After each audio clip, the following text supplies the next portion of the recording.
Alors tout d'abord, Outland, c'est Peter Hyams, le réalisateur de Capricorn 1 et 2010, mais aussi de Time Cop et de La fin des temps. Même si les succès sont relatifs, on peut dire que c'est pas un manche en matière de SF. Mais Outland, c'est aussi un western. O'Neill est un marshal fédéral qui n'a rien à perdre et fait régner l'ordre et la justice avec un fusil à pompe.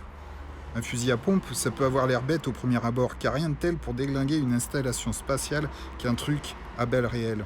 Seulement voilà, dans ce futur lointain-là, les blasters et sabres laser n'ont pas encore été inventés. Un western à huis clos, une ambiance proche du film carcéral ou social, et de la psychologie donc. Des rapports humains, de la tension, et puis de la bagarre. L'histoire est inspirée du Train sifflera 3 fois, un western de 1952, et le film est souvent présenté comme un space western, proposition déjà présente dans Star Wars. Son Han Solo, qui tire le premier, contrebandier de son état, Luke chez son oncle fermier, sont des éléments western. D'ailleurs, toute la planète Tatooine est une ville western où même les pompes à eau ressemblent à des cactus. Pour trancher avec le western et l'exotiser, les créateurs l'orientalisent. Les maisons ne sont plus alors carrées, comme au Nouveau-Mexique, mais rondes. Solo évoquera encore le western avec son attaque du train et la bande des Cloud Riders. Mais alors que Star Wars se place par rapport à un passé mythique et fantasmé, Outland est réaliste et terre à terre. Car dans ce futur lointain, l'homme extrait ses ressources que dans le système solaire. Et les conditions des ouvriers n'ont pas changé.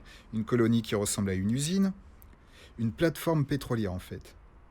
Presque une prison, où ces ouvriers se droguent pour échapper au quotidien et la routine. On est très loin de la fantaisie de Star Wars.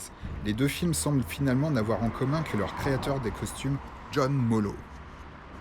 Outland, c'est aussi une narration à la première personne, autant que faire se peut. Nous découvrons les faits en même temps, ou presque, que le Marshal, dans le même ordre en tout cas. Nous découvrons les autres personnages de la même façon. Si les coupables sont pressentis dès le début, il n'est pas de mystère non plus pour le personnage principal. Nous ne sommes pas dans un film d'enquête, mais dans un policier efficace, et dans son pendant historique, le film de shérif. Le western, c'est les thèmes de la conquête, de la colonisation, mais aussi de l'ordre et la justice. Mais c'est aussi la question de faire régner l'ordre en dehors de ses propres frontières, ou dans un territoire mal délimité.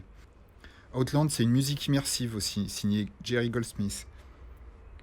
C'est-à-dire La planète des singes, celui de 68, L'âge de cristal, Aliens, Star Trek, Gremlins, Explorers.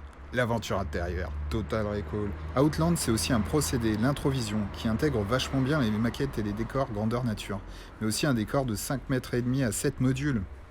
Toutes ces raisons font de Outland un incontournable de science-fiction. Enfin, 81, c'est aussi l'Empire contre-attaque, Mad Max 2, Malville, Scanners, Bandit Bandit, New York 97, une année très compétitive en SF.